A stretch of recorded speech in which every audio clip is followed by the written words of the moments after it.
சிரிச்சா செம ஸ்மார்ட்டாக இருக்குது சார். ஆனால் முன்பல் இல்லாமல் நீ சிரிச்சா ரொம்ப கேவலமாக இருக்கும். சிரிக்காத, கேமரா ஆஃப்ல இருக்கு, செஞ்சிருவேன். என்ன என் கை கொஞ்சம் லேஸ் வாமிக்கும், அவ்வளோதான். சார் வீட்டுக்கு வந்த கெஸ்ட் எப்படியா சார் நடந்துப்பீங்க? வேதானோ வயலன்ஸ் சார். எதுக்கு சரண்டரான? ஒரு கதை சொல்லிட்டு போகலான்னு வந்தேன் சார். சொந்த கதை சார். உன்ன மாதிரி ஆளுங்களுக்கெல்லாம் ஒரே கதை தானே. நான் கீழே இருந்தேன், தெருநாயா இருந்தேன், இது செஞ்சு அதை செஞ்சு பெரிய ஆள் ஆகிட்டேன். அந்த கதை தானே. ஐயோ எப்படி சார்? என் கண்ணிலே படம் பார்த்தியா சார்? உன்னை பற்றி ஒன்று சொல்லட்டா.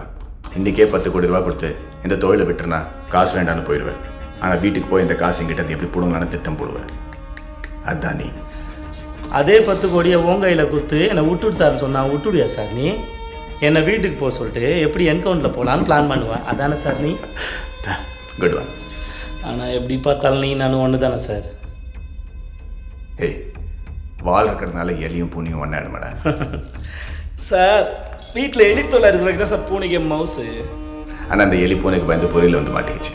எந்த எலியாவது பொரியல் வந்து தன்னால் மாட்டுமா சார்?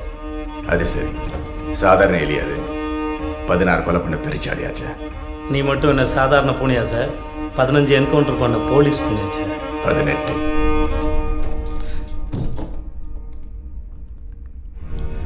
சார் இந்த 3 என்கவுண்டர் ஏன் சார் பண்ண? சரி சார், நீ தான் லேடி.